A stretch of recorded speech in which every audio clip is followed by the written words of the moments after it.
পুরাকাল থেকেই কবি বা সাহিত্যিকরা নারীকে প্রকৃতির সাথে আর প্রকৃতিকে নারীর সাথে তুলনা করে এসেছে। ঈশ্বরের সৃষ্টি এই প্রকৃতি এবং নারী, আর সেই নারী রহস্যময়ী ও সুন্দরী।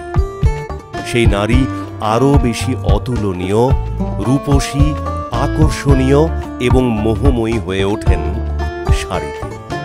হ্যাঁ, শাড়িতেই নারী। শাড়ি পরিহিতা একজন নারী, তিনি মাই হন বা প্রেমিকা, সেই রূপের যেন কোনো তুলনা হয় না।